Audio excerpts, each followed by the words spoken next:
So there we go. Why don't we go ahead and get started? Um, we've got a wonderful array of tech hosts tonight. The whole crew is here. I don't know what your screen looks like, but on my screen, they're all right across the top.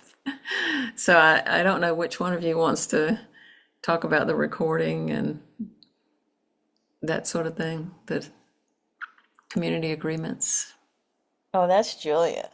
Woo! All right. If it's me, it'll be me. Okay. Hi everyone. So first thing is that we record these sessions. And if there's anything that you want to share that you don't want to be on the recording, just pop it in the chat, or you can say so at the beginning of when you start to speak, and I will put it on pause. And no issue at all to do that. We do it all the time. We also have some community guidelines in the chat. There's a longer document if you want to have a look, but some brief reminders of keeping things confidential that we talked about in the group, things that other people share, being mindful of the space that you take and share, speaking from your own experience, and bringing a compassionate presence to yourself and everyone else here. Thanks. Thank you, Julia. So I think what I'll do is ring this bell that I like to ring, supposedly at the beginning, but I think we just began with Julia. So this is a different beginning. I'm just going to ring this bell and let us just sit here for one moment. The world is pretty turbulent, I've noticed. And I've also noticed that often people's personal lives are, it's like riding several roller coasters simultaneously, it seems to me, which is why it makes it a good idea that we're doing the 21 taras. I mean, the tara that includes all 21. So before we get started on our practice, just want to ring this bell one time and see if you can hear this sound as an invitation, that perhaps the sound is even saying, I am enough, I've done enough, it's been enough for today, I can rest. I can just rest in the openness that comes after this sound.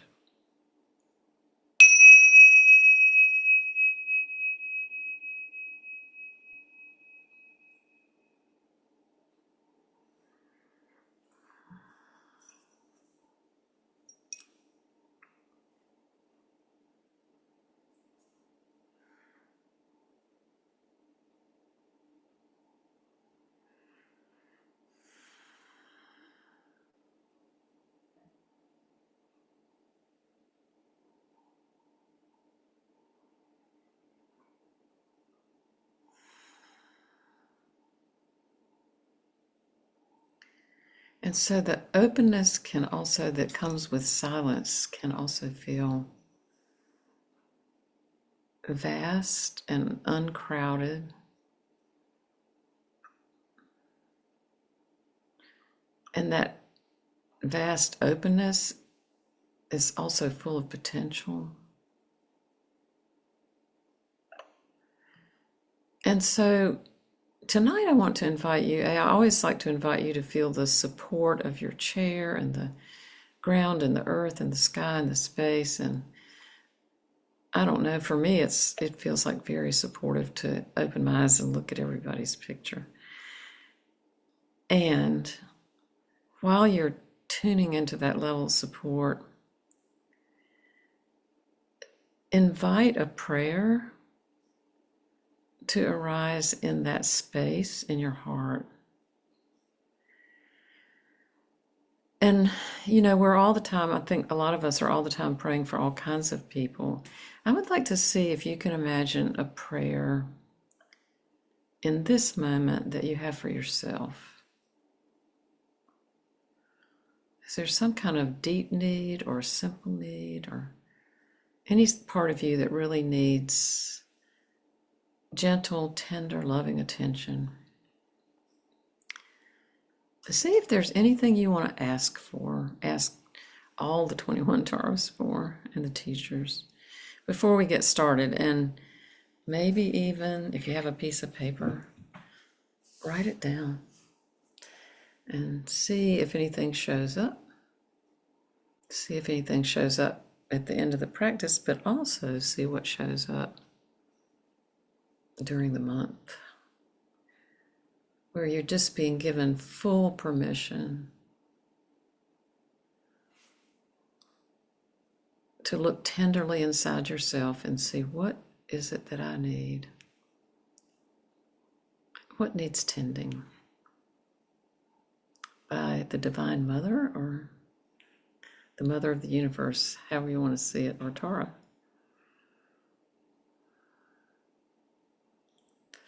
And then, we slowly, gently come back into the space. It's our awareness of each other and this amazing thing that we get to do. And I have some words to say about that amazement. But before I do that, I want to ask if there are any new people. And if there are any new people, it would be wonderful if you would raise your hand and then open your mic and introduce yourself if anybody's here who's new.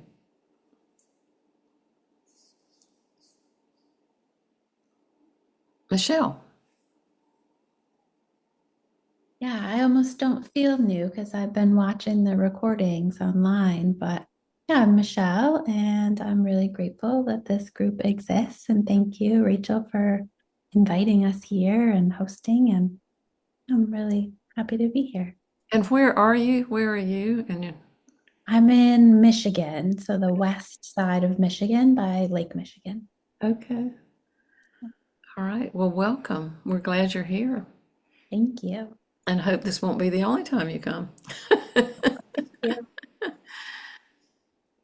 Is there anybody else who's new? Tara. Oh my gosh, we have two Taras.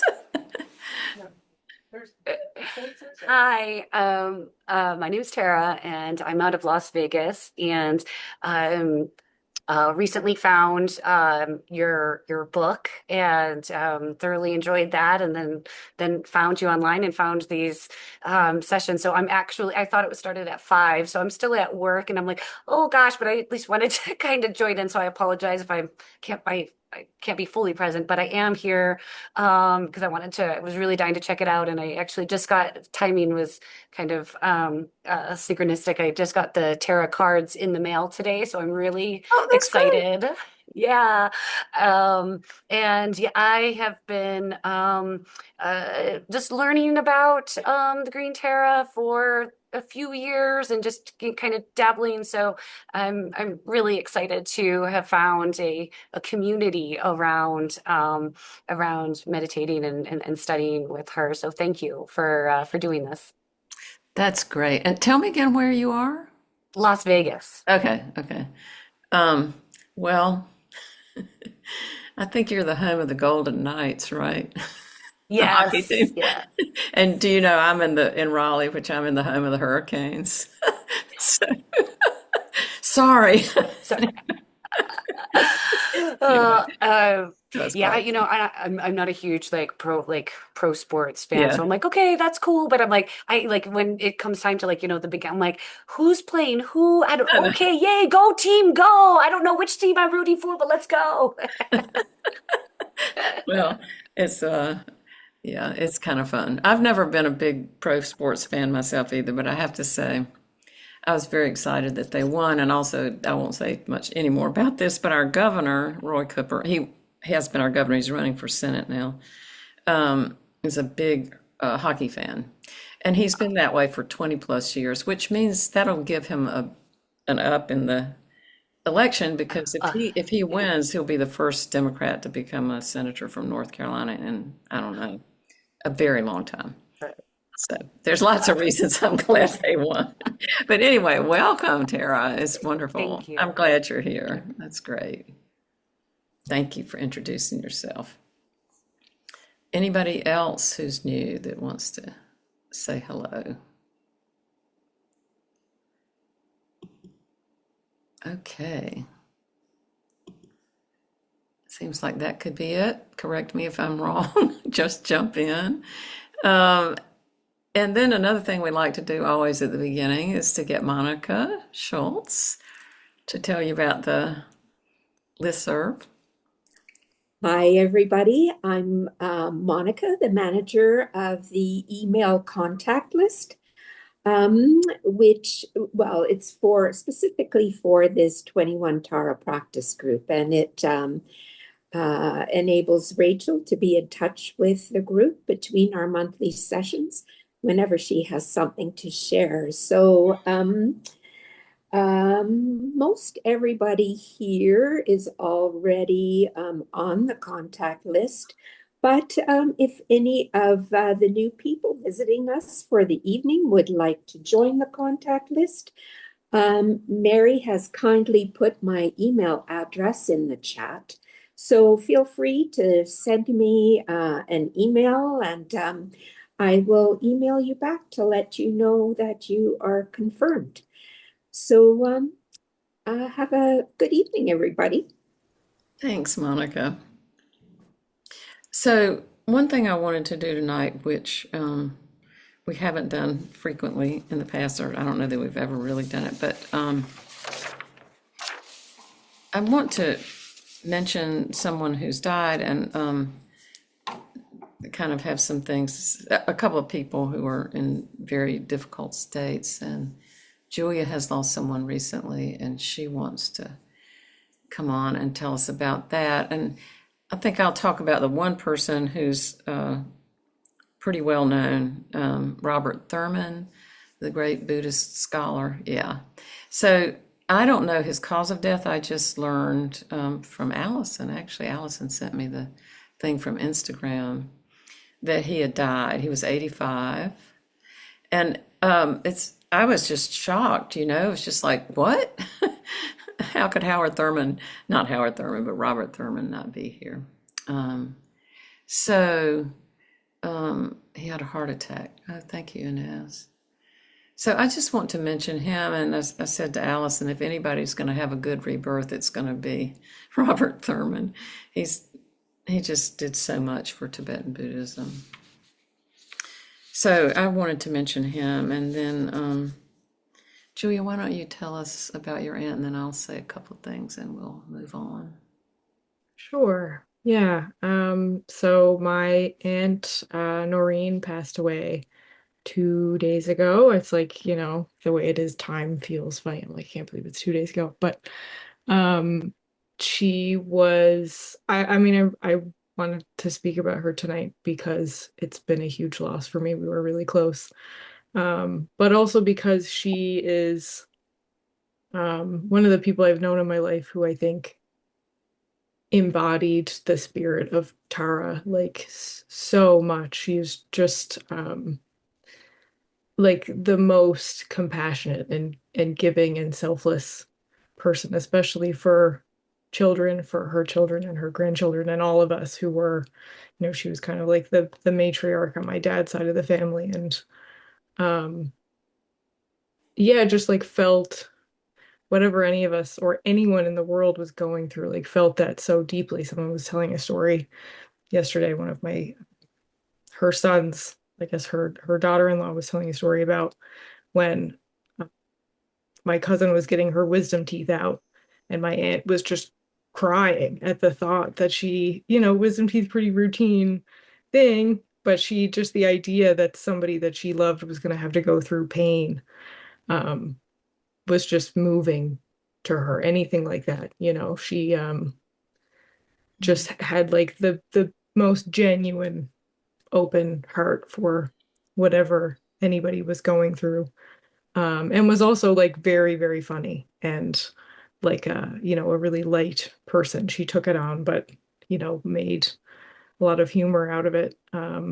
Just like a really, really remarkable person who's had a huge influence on me. And yeah, that like really unconditional love from her as a figure in my life. It's very hard to imagine her not being here, but I feel and this happened when I lost my grandmother on my other side of the family as well, but it felt like pretty immediately like her presence is still there. Like I'm grieving and I'm of course really sad, but I feel like a sense of her just continuing like with me, like quite immediately, which was I feel really fortunate to get to feel that. You don't always feel that when you lose someone, but it's like, she's here. And I was traveling at the time when she passed. I was on a plane, didn't have service. And I knew, like I just felt when it happened. And when I landed, I got the call from my mom. Um, but yeah, anyway, thank you for uh, Rachel for giving me the chance to talk a bit about her. And thank you, Gargi. Thank you Yeah, for and she, telling us, Julia. yeah, thank Yeah. you. And I'm grateful that, she was pretty sick, but it came on quickly. And the thing that she was most afraid of was being sick for a long time, like her mom was. And she had, about 4 days in hospital and she was pretty sedated, lots of family there. And she passed really, really peacefully. My dad went in to see her and gave her a kiss and she just passed. And it Wow. was just, as peaceful as it could be, which was all we'd ever want for her. Wow. That's Yeah. wonderful. Yeah. Yeah, and it's a good practice for her to be in. Because Yes. this white Yeah. Tara is her, her chief holding images piece. Yeah. Yeah. Thank you. Thank you, Julia. Judith. Hi, thank you. Just as long as we're talking about, oh, I'm going to cry, important people who have died. My root teacher was Katagiri Roshi. He's a Zen teacher. Oh, His wife, Tomoe-san, died, and I'm going to her memorial on Sunday. And the reason I thought it might be important to bring her forth is she was this quiet woman Buddhist teacher behind the scenes, but very important in teaching. Like I learned all things like cooking, sewing, cleaning, all those kind of domestic things I learned from Tomoe. And she was a Zen sewing teacher. She brought the strictest level of how you sew the ritual robes to America. wow. And she taught all my students and everybody how to sew. We have robes in Zen. Oh, Anyway, Tomoe, although she was 93, her quality of life had gone down, so I'm happy that she transitioned. But anyway, a woman Buddhist teacher has passed on. wow. Well, that's a great time to remember her, Judith. Thank you. Thank you. Thank you. Thank you so much.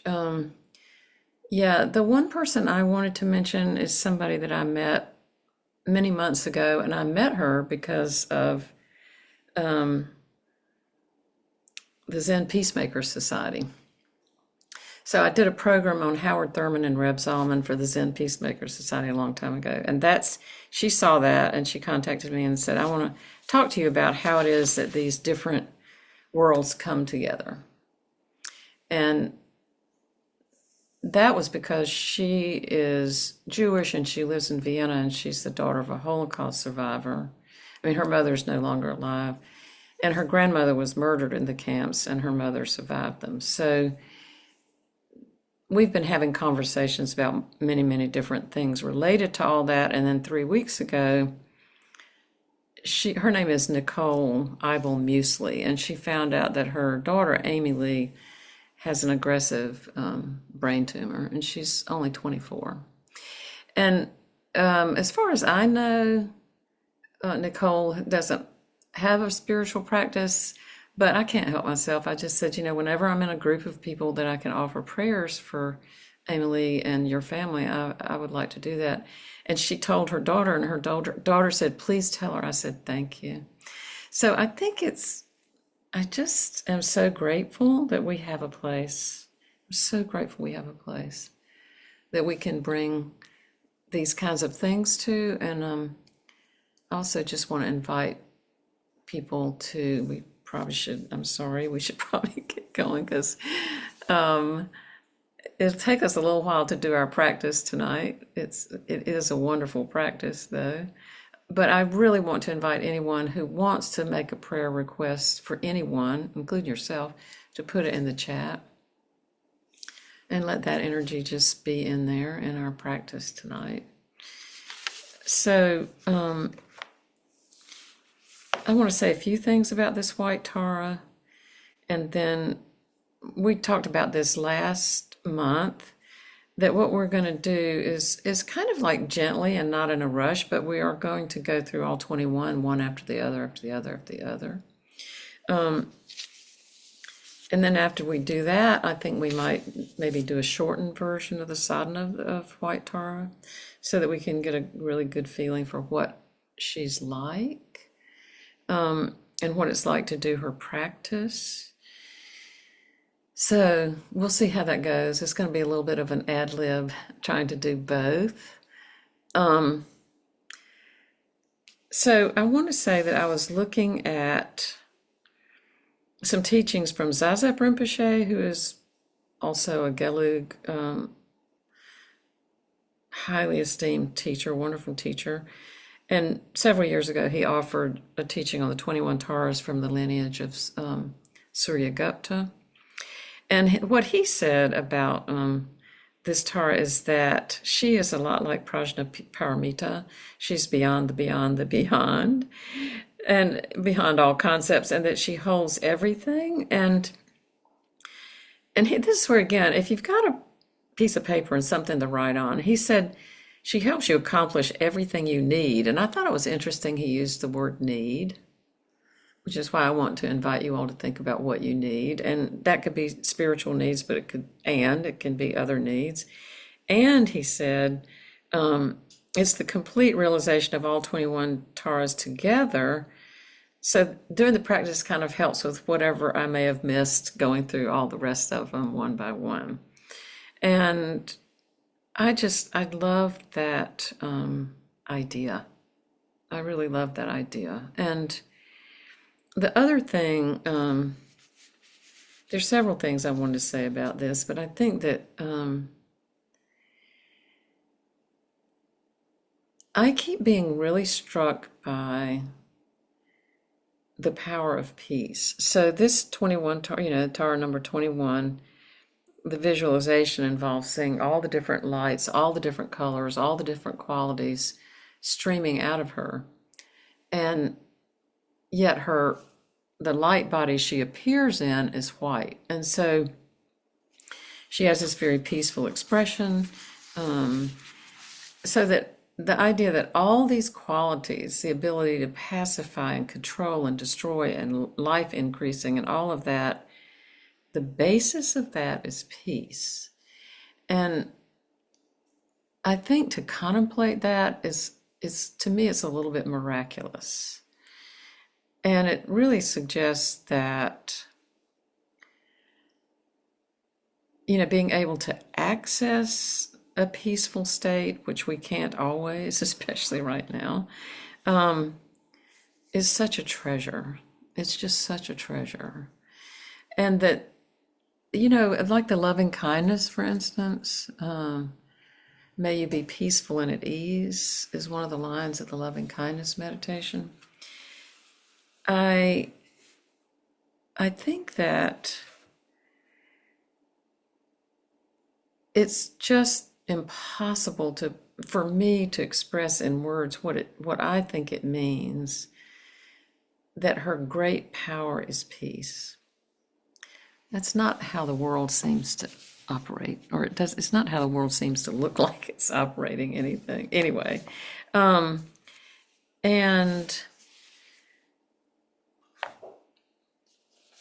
I want to, this is going to, you all have been here a lot, so you're used to this. You're used to me going, oh, here she goes. I want to read to you something from the Gospel of Mary Magdalene. So this is an early first century text that was never published in the Bible, because it was not chosen by the authorities to put in the Bible. And it's quite radical. It's incredibly beautiful. It's also very heartening. And it also just feels so in line with the Buddhist teachings. And one of the things that I've been thinking about recently, I cannot remember this man's name. He was a High Lama in the Bun lineage, and he died, I think, about a year ago. And there's a name for this, which I don't remember. If any of you all are really familiar with Tibetan words, you might know it. But this phenomena where these High Lamas die, and they die sitting up, and their heart centers stay warm where the rest of the body gets cold. And so what will happen with these people is that they remain sitting up for a certain length of time, and then the heart center goes cold and they slump over. And that's when the spirit has completely left the body. And this guy was in that state, which I can't remember the name of, for 8 days. This was just last year. And I just remember, I'd heard about this many years ago, the rainbow body, where a person, a very high level practitioner, their body is guarded. Nobody enters the space for 7 days, and then they'll go in there and everything's gone but the hair and the fingernails. And that's called achieving the rainbow body.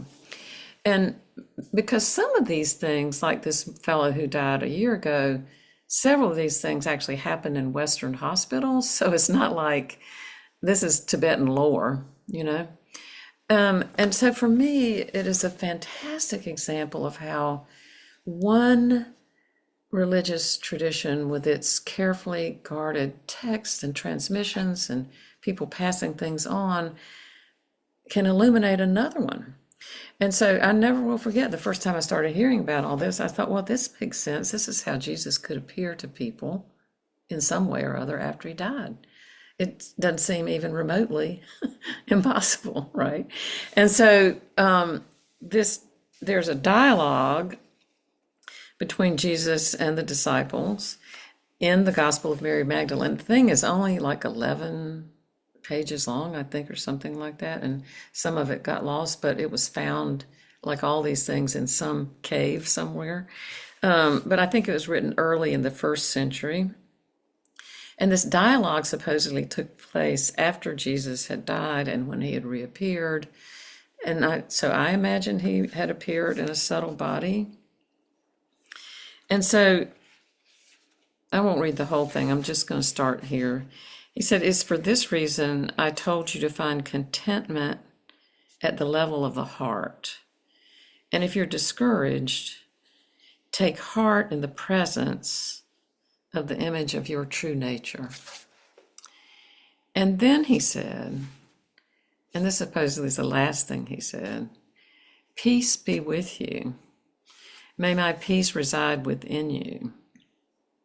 Guard carefully that no one misleads you, saying, look, he's here, he's over there. For the Son of Humanity already exists within you. Follow him, for those who seek him there will find him."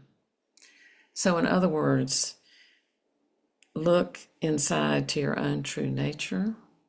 That's where you will find this, what he embodied. And it goes on a little more, but I think that's enough. And to also say that in some of the Aramaic texts that are available, and Neil Douglas Klotz has done a tremendous amount of work with those texts, that Jesus is saying those kinds of things over and over and over again that really point to what the Buddha was saying and what Chogyam Trungpa later called basic goodness, that this your Buddha nature, whatever you want to call it, this profoundly awake and wise and compassionate nature is already inside of you. And that's why we practice. It's like we're really practicing to get back to that, to touch into that, to access that. It's become quite difficult, in our, apparently it's always been difficult for humans, and, it's certainly challenging now. And I think that the two last comments I want to make in that arena are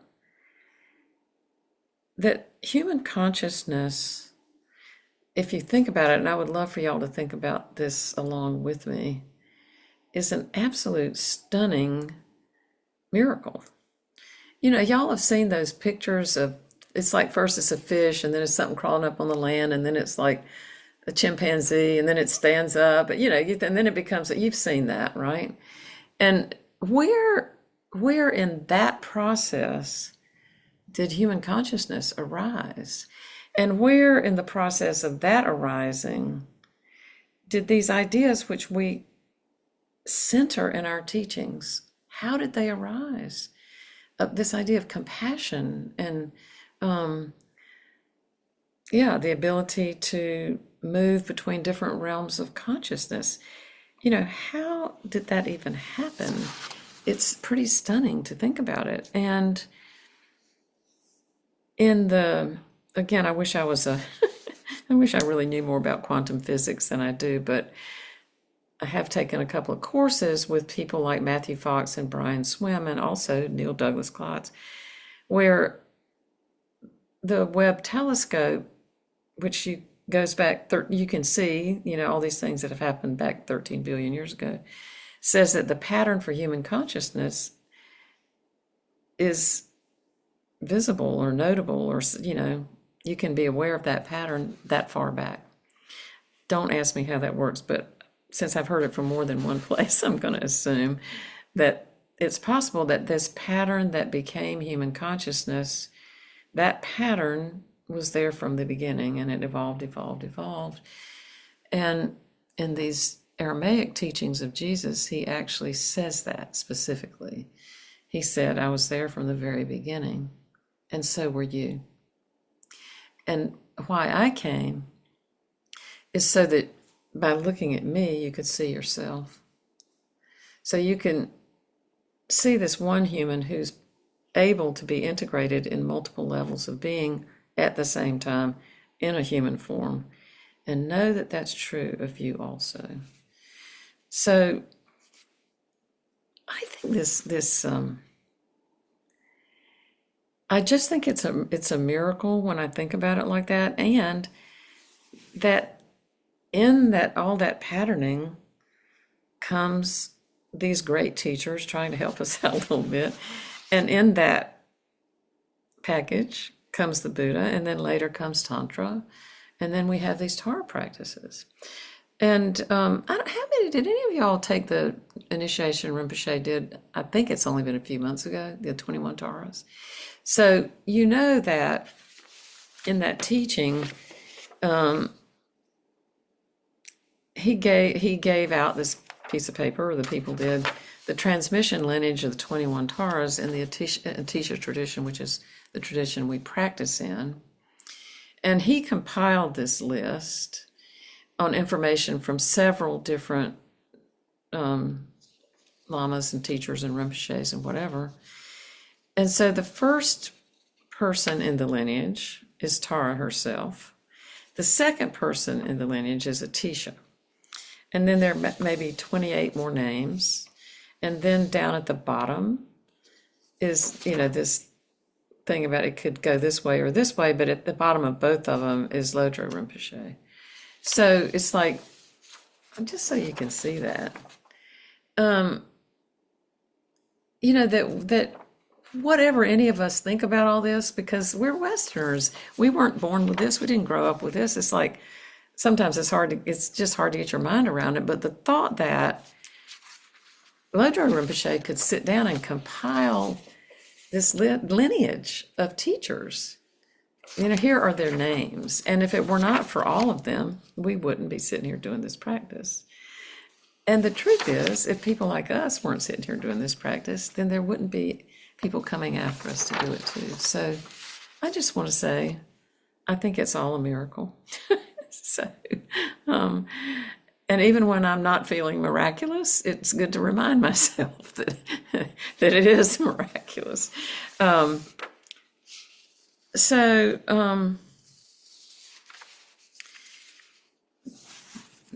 think that practicing with White Tara, and maybe we'll just read her praise here before we go on and do the whole thing. The idea that she is embodying all 21 at the same time, I think really speaks to the capacity that human beings have to hold multiple different emotions, experiences, in form, in the subtle realm, in the vast realm, that she really invites us to contemplate all the things that I just said, that as a human being, we have this innate capacity to occupy multiple realms at the same time, but it also means we have the capacity to hold multiple physical and emotional experiences at the same time. And I do want to say, in case any of y'all have had this experience, it's like the more you practice, sometimes the more things unearth themselves, and sometimes those things are not so pleasant. It's like really these strong memories of what happened to you as a child or something in the past. And when it comes up in the context of the practice, it's more like, oh my gosh, that's really what happened. Oh, no wonder that was so hard, or no wonder I still am working on that. So, and there are also these moments of complete peace and beauty and joy. And so it's all possible. But I just want to speak to the idea that sometimes it can be hard, to be holding all these multiple things at one time. So her praise on Tari Tu Tari Sarwa Siddhi Soha actually means it's possible for us to accomplish everything, all the cities or the capacities. And then her praise is, I praise the one who possesses completely the power to pacify through the arrangement of the 3 seed letters, and that's Om Aham, which is the body, speech, and mind of the Buddha in the top 3 chakras. Sublime and excellent one who quickly vanquishes malevolent spirits, zombies, and other harmful demons. So the praise starts out really bringing our attention to this phrase that she possesses completely the power to pacify, to bring peace. And so that's quite a reassuring. It's like a great mother saying, I am here. You can sit on my lap. It doesn't matter what's going on. I'm with you. And the power to bring peace and to pacify no matter what, this is what she is doing. And in doing that, she can dispel, this idea of spirits, zombies, and demons. I think, we can all think about what does that mean to us. But I was having a conversation today with somebody whose sister is terribly mentally ill, and you can't reach her. You know what I mean? You can't reason with her. And, people who have really gone down the deep road of substance abuse, that this feeling that people just lose contact with their true nature. I think that's kind of even what Jesus was saying. That when you experience somebody who's having that level of difficulty, the idea that, if you can't do anything else, we can pray for people, we can do practices for people. We can also practice for ourselves and the sadness that we feel when we can't really help somebody in a sort of concrete way. But this idea that there is a level of consciousness that brings peace into a situation, no matter how difficult the situation is, I think is what this Tara has to offer. Let me see if there's one more thing I want to do before we go into. Yeah, I think I'll just mention the visualization. And if you, if it comes to you to do it, or you feel like it, it might be actually kind of fun to let this visualization come and go as we're doing these recitations. That from her heart, okay, she's white, she appears as a subtle body of white light, that these multiple different colored rays of light are streaming out. It's like they're streaming out of her heart and this vase. It's white for pacification, yellow for increase, red for control, and black or dark blue for destruction, which is like destroying the things that would be destructive to us. And so when we visualize these rays of light, we think all of our cities are attained. We've accomplished all these things, and that we're able to fulfill all the activities we have in mind. And again, if you've got a piece of paper, if anything comes to you during the night, like during the practice or after, the sentence, one is able to fulfill all the activities one has in mind. To really think of what are the things I would like to do? And that could range from anything from, I'd like to have a good, steady meditation practice. I'd like to be more at peace. I'd like to participate in XYZ thing in my community. I would like to achieve a different level of awareness. It could be anything. But it also feels to me to be true that every single thing that any of us does for anyone matters. Every single thing. If I've ever been convinced of anything, it's that. So I just invite you all to let these ideas float around. And, if something comes to you, write it down on a piece of paper. And if it doesn't, just enjoy the practice. This is for us, right? Tara is not sitting there with a big stick saying you need to do it this way, that way, the other. I love one of the Dzogchen lamas was just saying, don't worry about it. Even if you just think of Tara, she's going to be happy.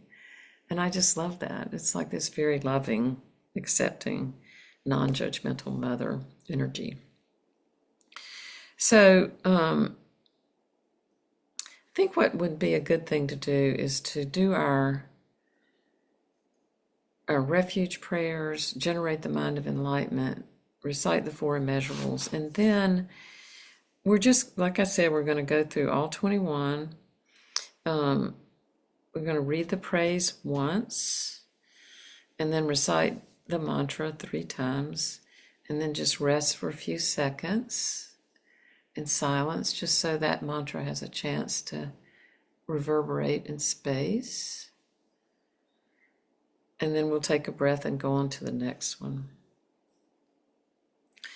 So let's do our preliminary prayers, starting with the image that we all start with, which is, we always start with, which is space. And it might even be fun to imagine yourself sitting on the side of a mountain, or sitting on the beach, or sitting in the desert somewhere on the porch under a veranda, that you've got this incredible image of space in your mind, in your mind's eye, that's really beautiful. And that image reminds you that this is the quality of your own consciousness. And that spaciousness is a portal to a deeper understanding of emptiness or interdependence. And that space has everything in potential. And out of that space and out of that potential, we're going to invite the entire mandala of Tara to appear. And so we will invite, we'll see green Tara in the center and all the 21 around her. And if it's helpful to you to look at these tankas hanging behind me, there they are. But we just imagine that, slowly but steadily and surely, Tara and all her 21 emanations emerge, each in their own light body, subtle bodies of light, that we can really visualize them and see them and experience their light coming into our everywhere, where we are and everywhere around us. And then we can imagine our particular teachers. We can imagine this lineage that I just mentioned, but also we may have teachers and lineages from other traditions that we belong to. Judith just mentioned hers, So I think it's really wonderful to think who are our teachers? And in some sense, who are our helpful, compassionate ancestors and the helpful, compassionate spirits of the land, these great plants and animals. We're just inviting all these helpful, compassionate, awakened beings to join us in this practice, and we can sort of see them. I like to see them kind of surrounding Tara with the 21 back behind them. But you see them any way you like. And then to imagine that we're surrounded by our friends and loved ones and supporters, and they're surrounded by their friends and loved ones and supporters, all of these beings who are hoping to open up to this awakened consciousness.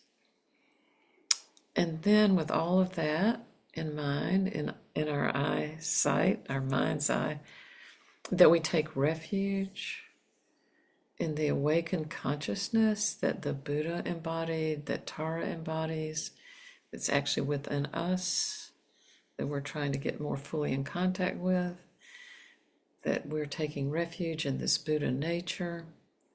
We're taking refuge in all the dharmas. For some of us, the indigenous dharmas are completely important. Some things are written down, some things are not. The different teachings and experiences that you've had that feel like the dharma to you. And then the Sangha, our Sangha, this group that's been together now for several years, really keeping this practice energy going in our part of the world. And we all belong to different Sanghas, and we have belonged to others in the past. And then there are the lineage Sanghas, all these teachers and the people who've practiced. There's no ends of people who've practiced Tara that we will never know about. Many of them women, I'm sure of that. So we are taking refuge in the Buddha, the Dharma, and the Sangha.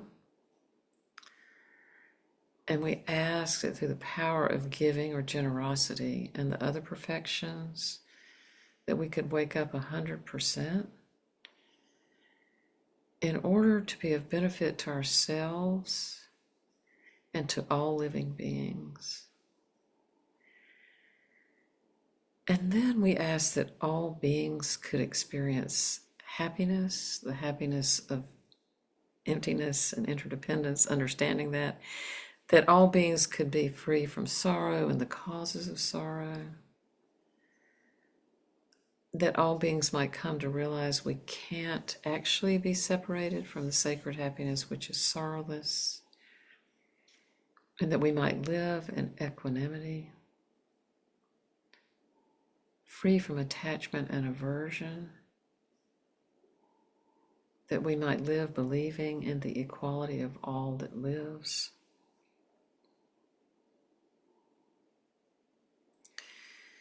Om Sabha Shuddha Saradharma Sabha Shuddha. So, keeping white Tara, who fulfills all activities, in mind, and just let her be there gently, radiating all this light, these various multicolored rays of light. And to think that all these praises and mantras we're going to say are actually things we can focus on independently, but tonight we're going to focus on them all together, which is what she's embodying all the time. So let's start with the first one, Red, Swift, and Courageous Tara. And thank you to Karen, who's put all this up on the screen so that it's a little easier to read than looking in the chat. And so here's her praise. I praise the venerable exalted Tara. I praise you, Tara, the liberator, swift and courageous, who through Tutari, the mantra expressing joy, removes all fear, and through Turi bestows all benefits. I praise the swift and courageous Tara, whose look is as instantaneous as lightning, who appeared from the opened waterborne lotus on the face of the protector of the three worlds. That's referring to Avalokiteshvara. Om Tari Tu Sarva Tridatu Vashan Kursoha. Om Tari Tu Sarva Tridatu Vashan Kursoha. Om Tari Tu Sarva Tridatu Vashan Kursoha.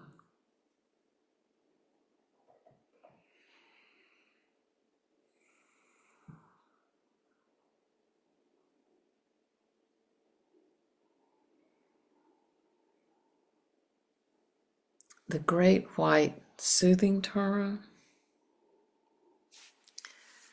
I praise the one who has a turquoise, whose face is sublimely white, like a stack of 100 full autumn moons, who blazes with the illuminating light of 1,000 stars together. Om Tari Tu Sarva Papam Shintam Kursoha. Om Tari Tu Sarva Papam Shintam Kursoha. Om Tari Tu Sarva Papam Shintam Kursoha.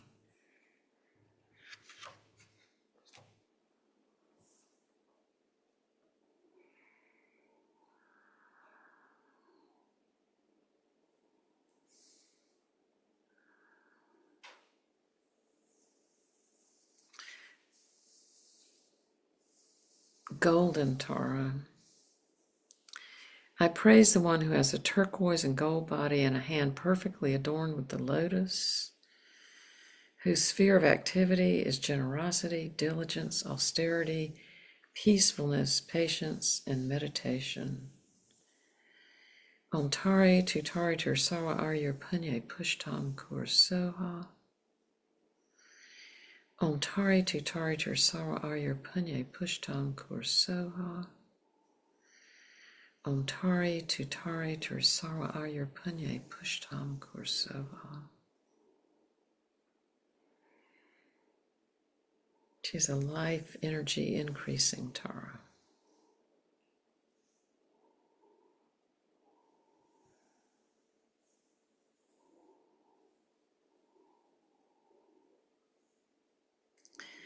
Yellow Ushnisha Vijaya Tara. Yellow all victorious Tara. I praise the one seated above the heads of the Tathagatas, who enjoys complete and infinite victory, who is deeply honored by the Bodhisattvas, who perfected the transcendental virtues, or the paramitas. Om Tari Tu Sarva Arya Jana Rebrim Soha. Om Tari Tu Sarva Arya Jana Rebrim Soha. Om Tari Tu Sarva Arya Jana Rebrim Soha.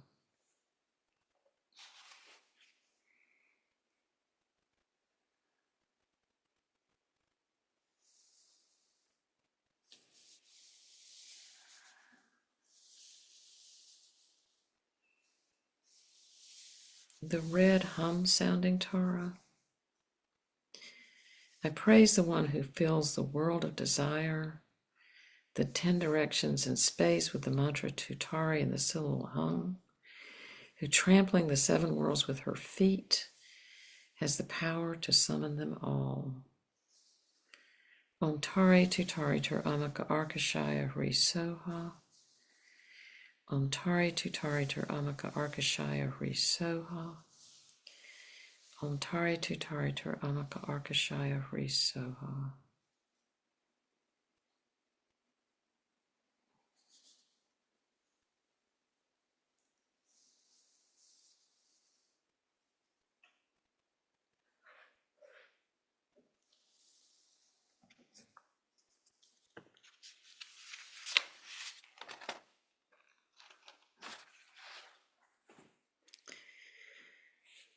Dark red, victorious Tara.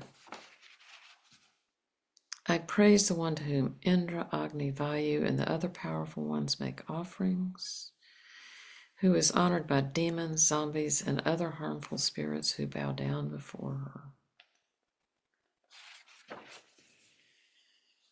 Om Tari Tutari Sara Bigana Shatram Utsatraya Soha. Om Tari Tutari Sara Bigana Shatram Utsatraya Soha.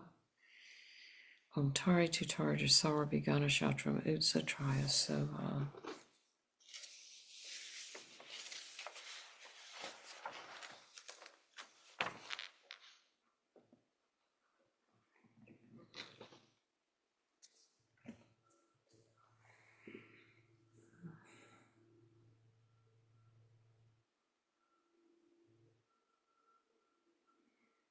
The black destroying Tara, the black Tara who destroys all negativities. I praise the one who completely destroys the plots of adversaries through Trey and Pei, who trampling them under her feet, right leg folded, left outstretched, completely consumes them with the fire that burns and rages. Om Tari Tutari Tursara Vija Avarani Be Pet Soha. Om Tari Tutari Tursara Vija Avarani Be Pet Soha. Om Tari Tutari Tursara Vija Avarani Be Pet Soha.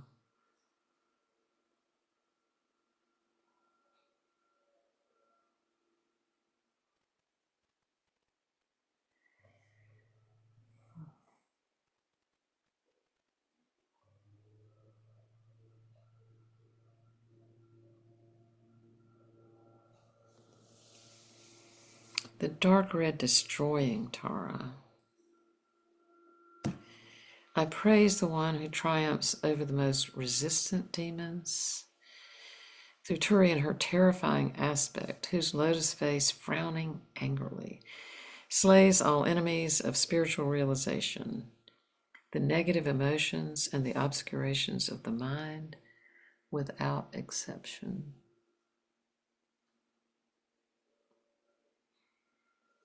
Om Tari Tutari Tursara Shatra Maria Pet Soha. Om Tari Tutari Tursara Shatra Maria Pet Soha. Om Tari Tutari Tursara Shatra Maria Pet Soha.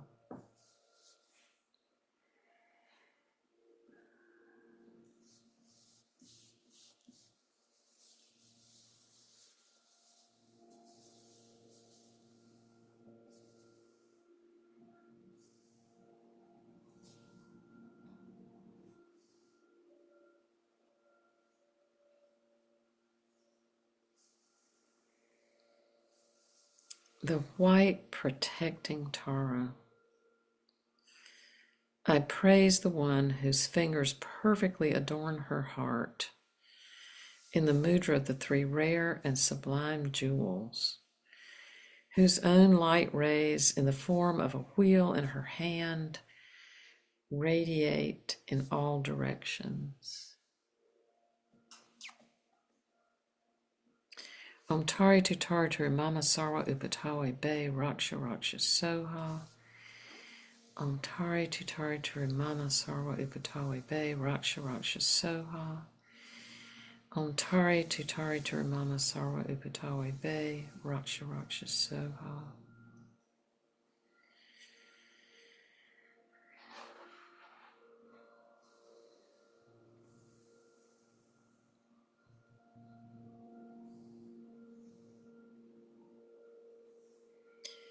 The red influential Tara. I praise the one who spreads the supreme joy, which is the name of the first stage of enlightenment, the first degree of bodhicitta, and garlands of the light which shine from her diadem, who bursts out laughing with the joyous exclamation Tutari, placing the demons and the worldly gods under her power.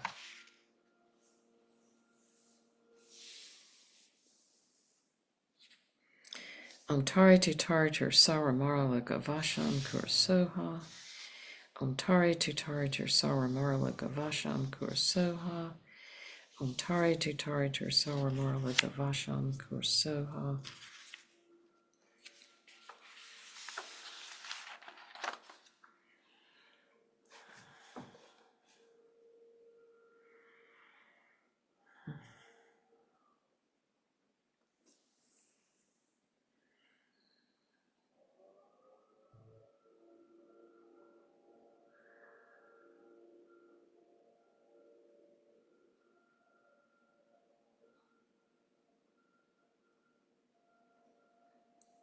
Orange-colored poverty-removing Tara.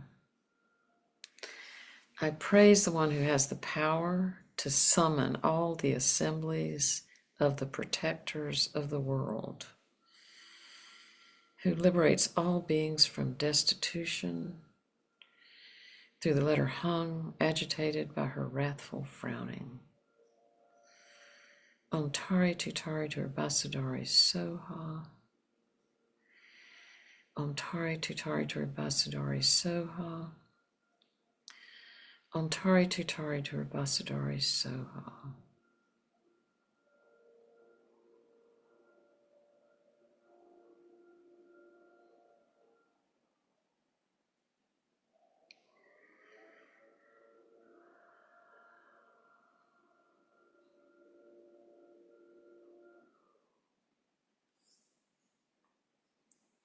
Golden good luck bringing Tara.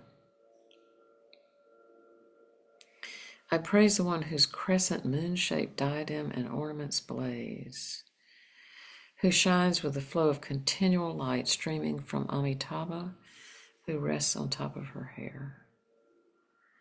Om Tari Tutari Tur Mangala Siddhi Soha.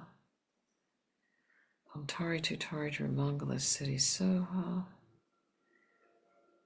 Om Tari Tutari Tur Mangala Siddhi Soha.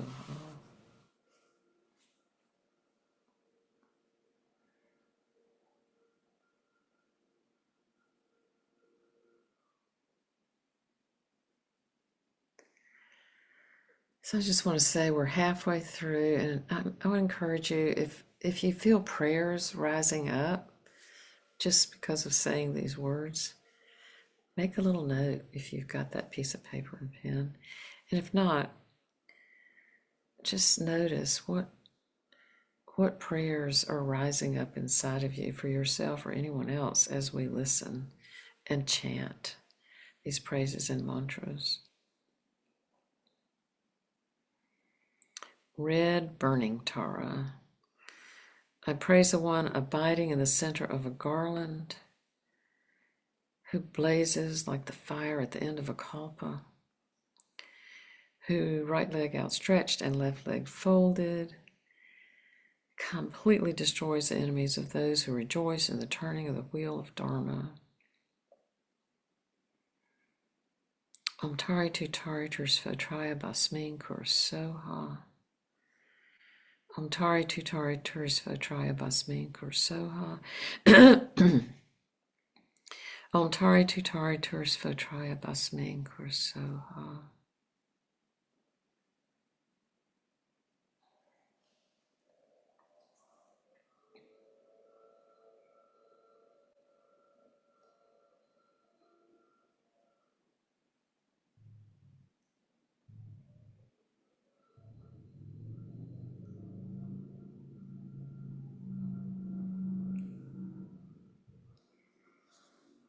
the black wrathful Tara. I praise the one who stamps with her foot and strikes the surface of the world's foundation with the palm of her hand, whose frowning expression masters the 7 levels of the underworld through the syllable hung. Om Tari Tu Tari Tur Vajra Mahaparye Basmin Kursoha. Om Tari Tu Tari Tur Vajra Mahaparye Basmin Kursoha. Om Tari Tu Tari Tur Vajra Mahaparye Basmin Kursoha.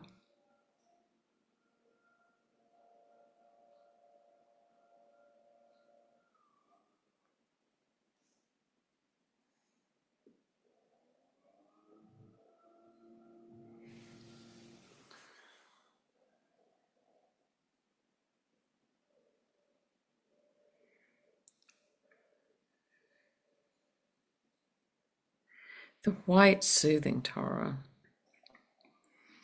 I praise the one who is bliss, virtue, and serenity, whose sphere of activity is the peace that transcends suffering, who overcomes the great negative actions through reciting the mantra perfectly with Om and Soha.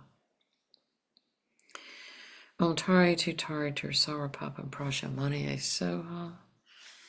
Om Tari Tu Tari Tur Sarvapapam Prashamaniye Soha. Om Tari Tu Tari Tur Sarvapapam Prashamaniye Soha.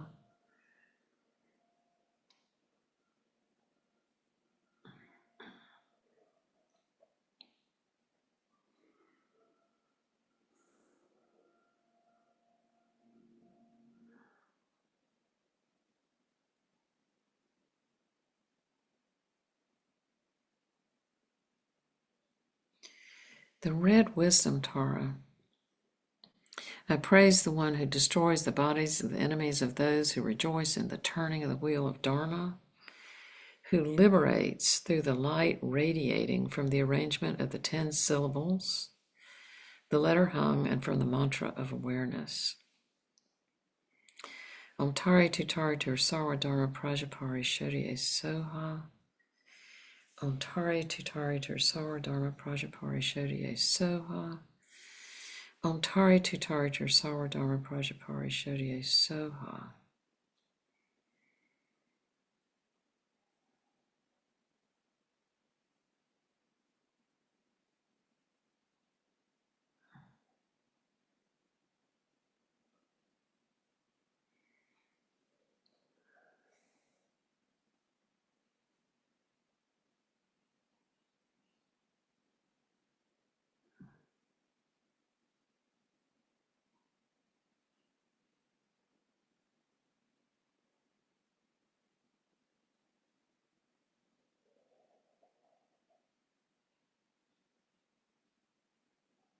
The saffron-colored Tara who moves the 3 worlds. I praise Turi, the swift one, whose seed has the form hung, who shakes Mount Meru, Mandara, Kailasha, and the 3 worlds by striking with the sole of her foot. Om Tari Tu Tari Tur Sarakora Tambani Soha. Om Tari Tu Tari Tur Sarakora Tambani Soha. Om Tari Tu Tari Tur Sarakora Tambani Soha.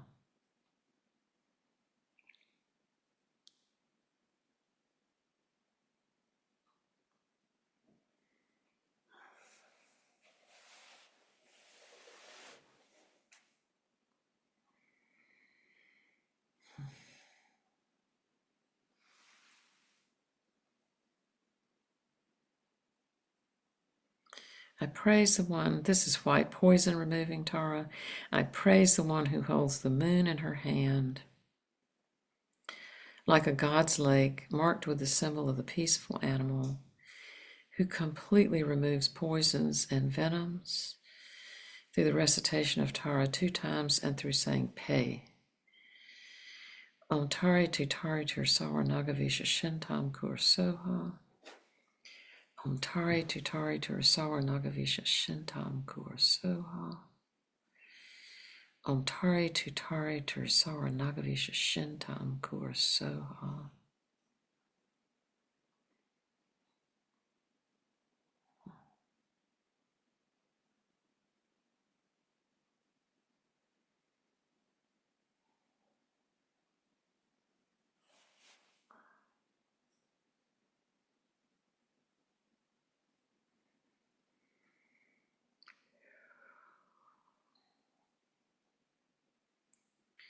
the white Tara who removes all suffering. I praise the one who is served by the kings of gods, gods and spirits, who dispels bad dreams and ends quarrels through her joyous armor. Om Tari Tutarja Sarva Durva Savani Machani Soha. Om Tari Tutarja Sarva Durva Savani Machani Soha. Om Tari Tutarja Sarva Durva Savani Machani Soha.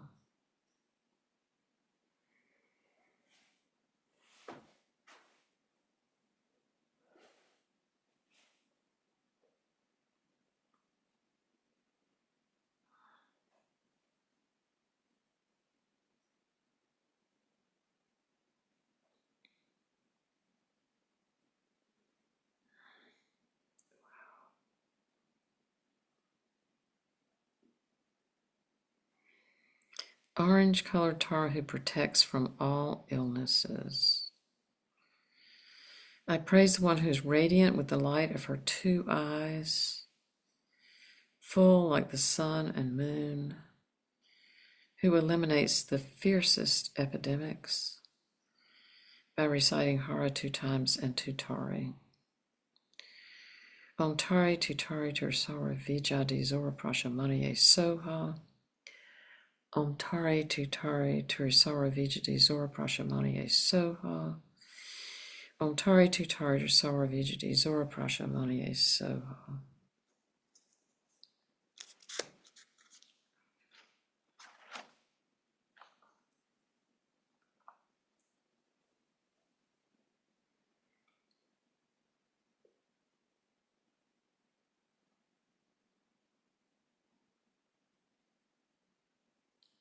The white Tara who fulfills all activities. I praise the one who possesses completely the power to pacify through the arrangement of the 3 seed letters. Sublime and excellent one who quickly Ture vanquishes malevolent spirits, zombies, and other harmful demons. Om Tari Tutari Dursara Siddhi Soha. Om Tari Tutari Dursara Siddhi Soha. Om Tari Tutari Dursara Siddhi Soha.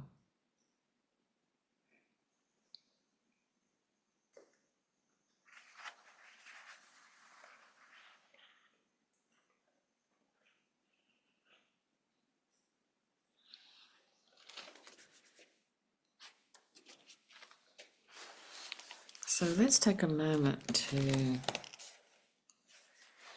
visualize white Tara.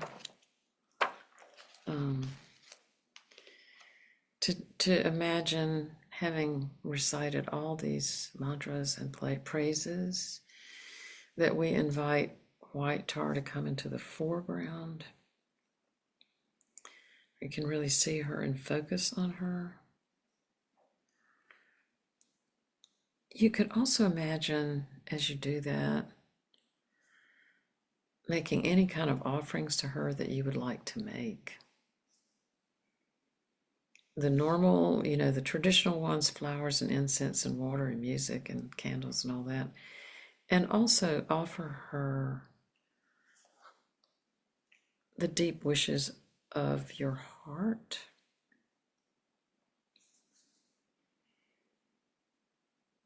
And I would like to encourage you all to keep pondering what those deep wishes of your heart might be past tonight, but to think that you can offer her everything, your struggles, your questions, the things you need. And we're also offering all the people that we mentioned tonight, those who've moved into the Bardo. There were prayers in the chat, concerns for people.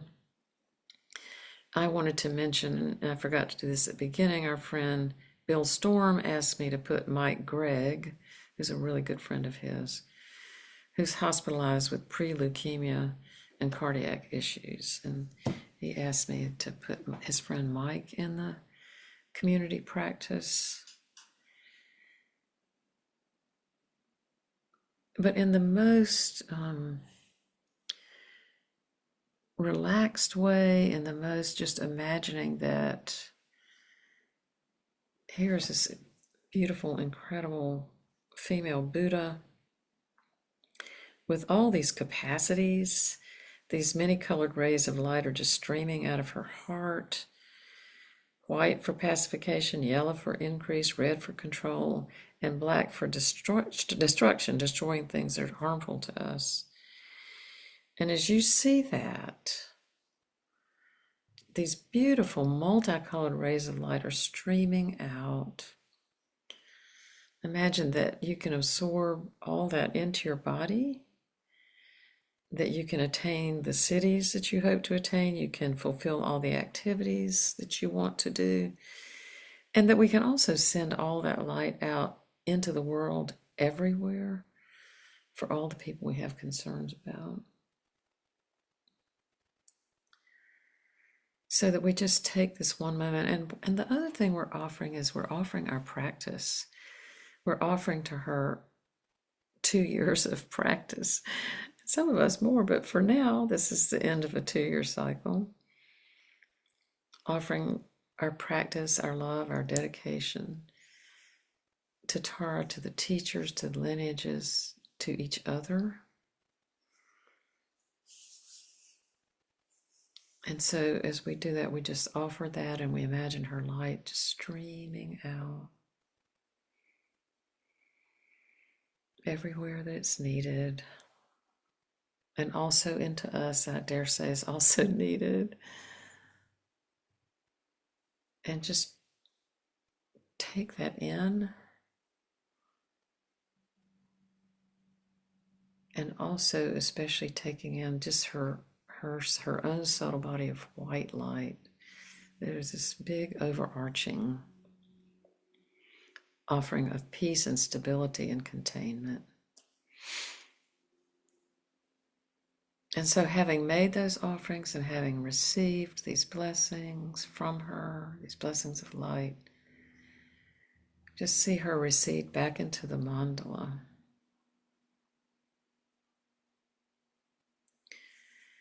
And then we look again at the mandala. We look at all the different taras that we've been working with all year, all the last 2 years and the years before that and the years to come. And just a sense of gratitude to the energies and love and possibilities of the whole mandala and all that light. And then we focus one more time on our teachers. We thank them for coming from whatever realms they came from. And we invite them to return back to the realms they came from, knowing that that's never very far away from us. Could be like in the next room or the next chair. But we invite them to dissolve back out of the practice space. We see that happening, and then we also invite the friends and loved ones and supporters and all the other people that we've brought into the practice today. We just invite them to return to whatever realms they came from, taking all these blessings with them, and we see that happening. And then we're looking once again just at the mandala of green Tara and the 21 Taras. And with a lot of gratitude, we now see the entire mandala of the Taras dissolving back into space, into light. This multicolored display of light, like it's just dissolving back into space, into the universe, into our rooms, into our bodies. We see it dissipate until finally we're back in space where we began. And then we dedicate the practice.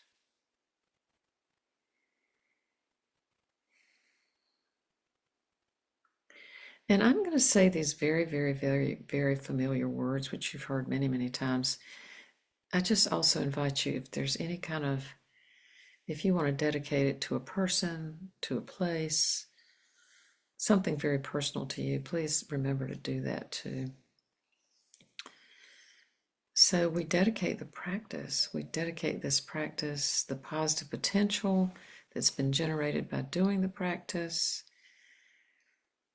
to the healing and awakening of all beings everywhere, literally all beings everywhere, with no exceptions, absolutely no exceptions. That includes us. And we give thanks. We give thanks for the practice. We give thanks for Tara, the teachers, for each other. Yeah, we just dedicate the merit and we come back together in gratitude. And yeah, I'm thinking of a teaching of Zazep Rinpoche. He's talking about rejoicing in the goodness of others and oneself. And he said, like every time you practice, you can say, "Good girl, you did that practice." So we've got good girls and boys today. We did it. Yeah. It's quite something, folks. This 2 years, and for many of you, many more than two. So I wonder if anyone has a comment to make about anything, how you're feeling about the practice itself, about our time together. Lisa. I'm gonna shut my camera off because sometimes it's weird. I just want to say thank you because I have been living in less fear. And I wrote down fear less, be fearless or fear less. But I had a week this week and it could have sent me spiraling, but I went to the Tara practice that I've been doing daily, Wow. sometimes twice a day. I hope it's not too much, but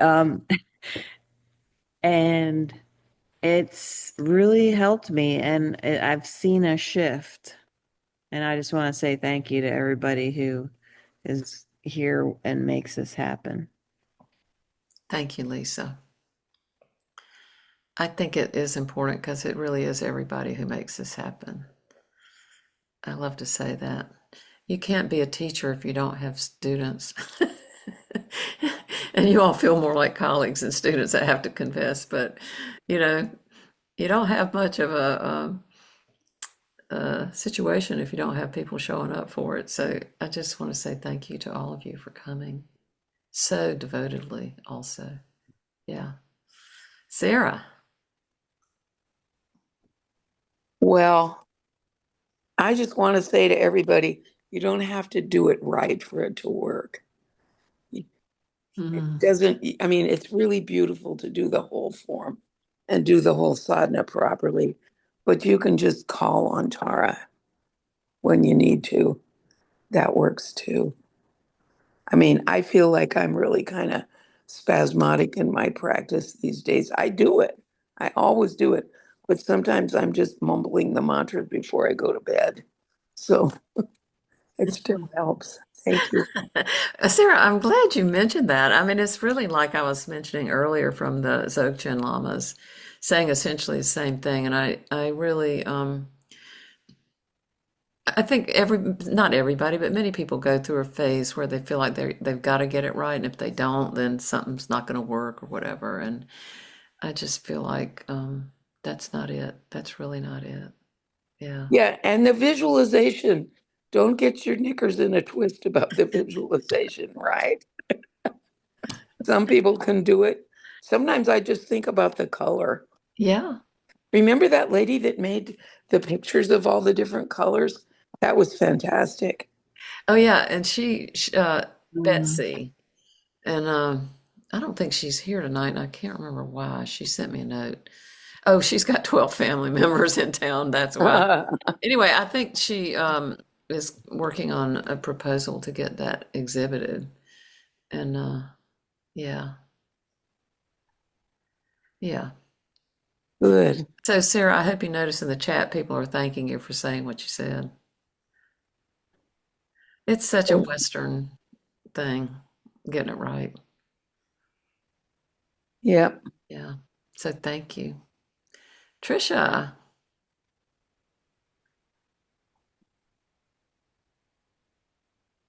Can you unmute? There you go. Could you turn off the recording, please? Can you hear me? Oh, okay. Some of what I was saying and what was on the screen were different, and that's because I was reading from this book that I translated, I don't know, 26 years ago, 36, anyway. And so we probably made some corrections. So I would trust what was on the screen more than what I was saying. And again, it's the kind of, I'm just saying, because sometimes that makes people a little like, what? But it speaks right to the thing of it doesn't have to be perfect. But Karen, I'm glad you said something about it, so I could mention it. Yeah. I was actually just taking notes for us so we could get our scripts together. Okay, well, see, that's why we have tech hosts, so we can. Yeah. I need to get my script together with you, is what it is. Anyway, thank you, Karen. I think it's good to say it, though. Yeah. Is one more person? Pamela. You have to unmute.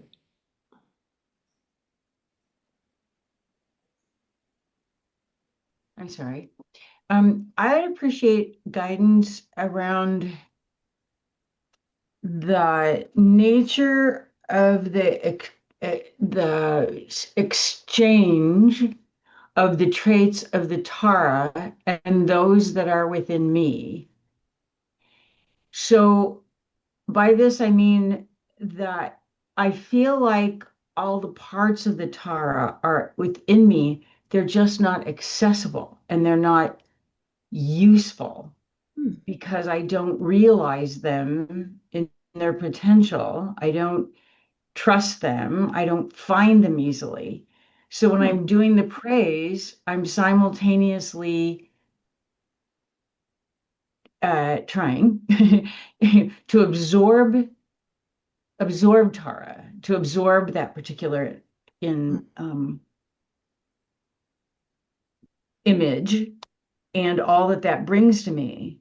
But it also feels like my molecules get bigger, and I'm like, well, yeah, I'm calling on what is already there and what is always there in the universe, but also in myself if it were manifested. Well, Pam, first of all, I want to say good for you for saying that. Because what you just said, I think, like I've been trying to talk to, I talked to y'all about going to this Baptist church I go to, and I'm like, I think sometimes the whole congregation should just sit down and say, what am I really thinking while I'm sitting in church? Right? And, I just think people suffer so much because they're not feeling a certain way. They can't be pure. Right. And then they imagine that other people are, and then that means something's wrong with you. But we don't ever talk about that. So I think it's wonderful. That you just said that, because that's what people don't do. They don't just say that stuff out loud. And I want to say, and some of this, I have just really been grateful for Lama Rod's teaching because I feel like because he is Western, he just is translating stuff like I'm trying to translate stuff. But a lot of times when he's leading, say, medicine boot or something, he said, if you don't see anything or feel anything, don't worry about it. Just trust that something's happening. And that's a very big deal right there. That's a very big deal. And the other thing, I'm trying to remember.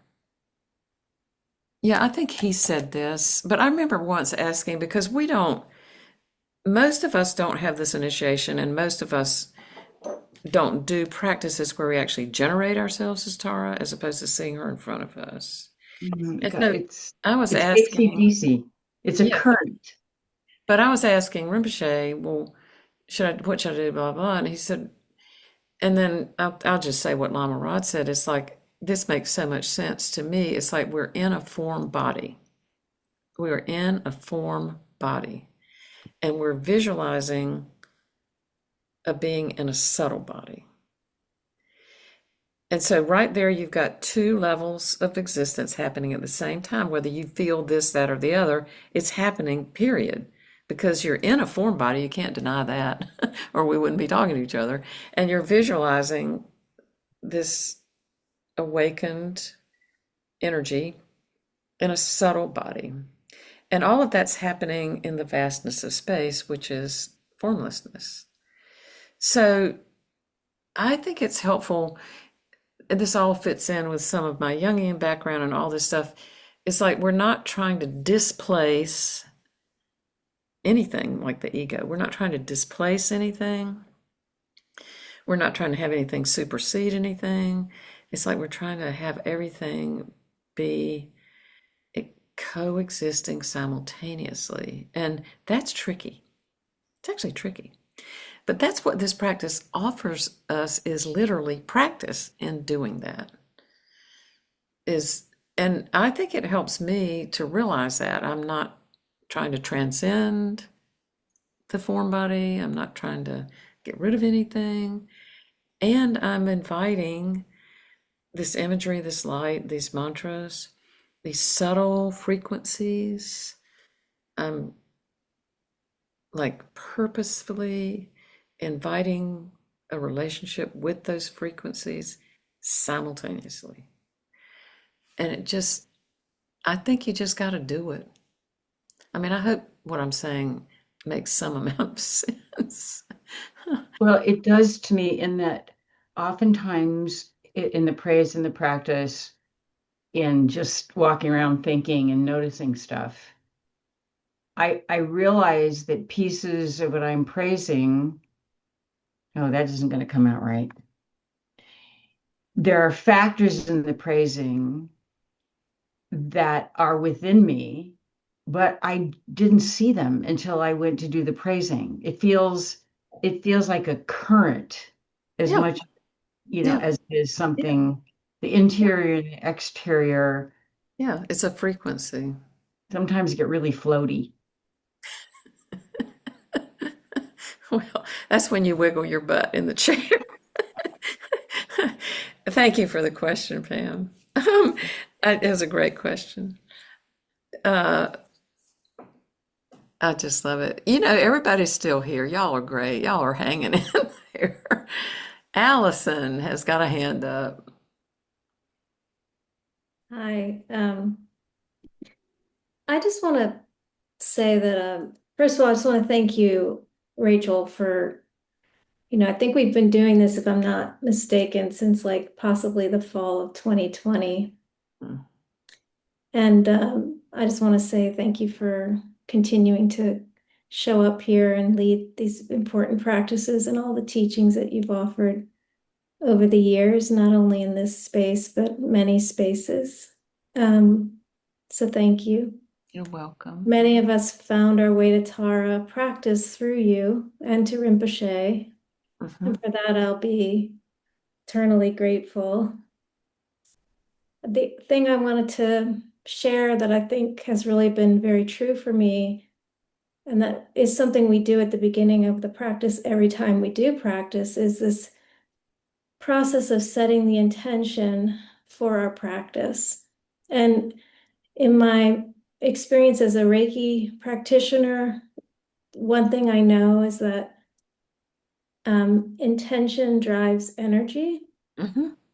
And I guess the thing I want to just suggest is that in my experience over these years, it's like the more I take time with that process of setting an intention, and also I think offering often the practice for the benefit of someone else other than myself, or some other situation other than myself, it's like even more amplified.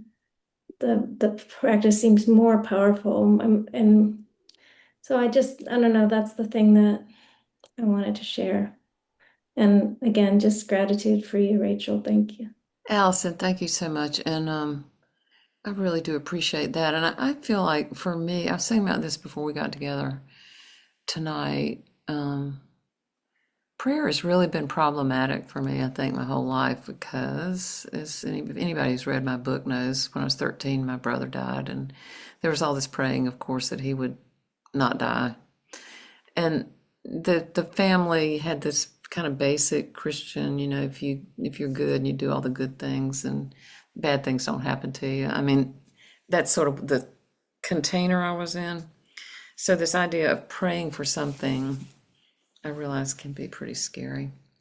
And that changes, it really opens up when I start praying for somebody else or some situation, Gaza or Ukraine or individual people. It just opens up because when I start thinking about these other people, it's like a heart opening. So I appreciate your saying that. I really do. I appreciate everything y'all are saying, and that you hang in here, and yeah. And I practice with other groups that I've been doing this for a really long time with people here, and some real small groups. And at the end, I'll ask people to say something. Everybody sits there and doesn't say a word. It's like, come on, people. So I just want to say thank you for y'all. Really seriously, thank you for showing up and being yourselves and speaking up. And Judith is going to speak up again, and that's fabulous. I wanted to ask you a question, which is in the offering section. Yeah. Sometimes you've talked about a being like a blue goblin. Oh, yeah. That gobbles up your obstacles to offering. Yeah. So I know that being has a name. Yes. Give me that being's name. Do Yes. you know? Yes, I do know his name. And I tell you what I'm going to do. I'm going to type it in the chat. Oh, good. Yeah, Thank you. his name is Amrita Kundali. Oh, yes. And I just would like to say that sometimes little portions of the sadhana are very powerful for me. Like this idea that when I have an offering and I have actually a gesture, like do like that, bow my head and I put my hands up. When I have an offering and I think that this blue gobbler is going to help me purify my offering, it changes me Oh. because sometimes my offerings, I have low self-esteem or it gets twisted up or it doesn't feel completely easy. But with this Amrita Kundali, I feel like, oh, it's easy to give. That person will come and take away the obstructions. Well, I want to tell you the biggest obstruction is that you think it's not good enough. That's the biggest obstruction. And I've said this many times here, Mother Mira, this is one of the first things I ever remember hearing from her, or she wrote about all the time, was just, it's important to offer everything to the divine. It does not matter what you offer, it matters that you offer it. Yeah, and I remember when I got my first initiation from Rinpoche, well, actually, that's such a long story. Initially, he was going to do it just for me, which I didn't want to do. He said, "Oh, don't worry, just bring one flower and a piece of fruit." I'll never forget that. And so I'm a big, I've got all these flowers sitting here. I have to show you. Yeah. So these are from the Raleigh City Farm. And flowers just make me feel like life is alive and worth living and astonishing and beautiful. And so I think the offerings are for me as much as for Tara. But I do want to say this one thing. I've been thinking about this a lot. In that offering practice, it's, there's Amrita Kundali, and then we visualize emptiness, and then the syllable Om, we become aware of it. The syllable of the awakened consciousness begins to vibrate. And as it does that, it creates these treasure faces, and each one has got an Om inside of it, and then these offering substances come out. So I've been doing this practice, I don't know, 32 years or something. And the first time ever, a couple of weeks ago, I thought, oh, that's right. That's the generative power of this vibratory creative essence that creates things and has been for 13 billion years. So that awakened consciousness is creating vessels. Now think of yourself as one of those vessels, actually. And there's an Om inside of it. That's what Pamela's talking about. I know this stuff is inside of me. So this grand, completely pervasive Om is creating vessels. You and I are one of those vessels. Each of us has an Om inside of us. How could we not? Because that's what we came from. And then all these offering substances are just pouring out, pouring out, pouring out. And I really like to think about that, because when I think about, the state of the world right now is so awful, the suffering. And then I think about the countless people who are doing things, all these organizations, all these individuals, CARE and Mercy Corps and Doctors Without Borders and churches and da-da-da-da-da. Like, there's so many vessels. There are offering substances just pouring out all over the world all the time. So I also just want to remind you that you're a vessel. And even like what Sarah's saying, even just mumbling the mantras a few times before you go to bed at night, that's an offering. Anyway, Susan. I just wanted to say that I've recently been working with the idea that I'm a human being, and human beings are naturally flawed. And so not to beat myself up over being flawed. There you go. How would you like to know that in the 14th century, a rabbi came up with this story of creation, that God was all alone, and God, out of the great vast emptiness, God created a space to make something, and he created these, guess what, vessels. And he started pouring light into the vessels, and the light was so strong the vessels weren't strong enough, and they all shattered. And so all the particles of the vessels started falling into the lower realms, but each part had a spark of light in it. And then God created humans to redeem that spark of light in every piece of those shattered vessels. So, the Jewish people I've been hanging out with love to say, at the heart of creation is a flaw. It was broken from the beginning, but it was broken in a very holy and sacred way. Anyway, I just love that we have so many different things we can draw on. I think that we've had an amazing evening together, and you people have shown up and said great things. And really, I think we all need to hear what each of the other has to say. If you look at the chat, you see that. Everybody's resonating with what Judith said, or what Sarah said, or what Pam said. It's like we need each other, or Julia, so badly. So I guess I'll see you guys next month. We'll be starting over.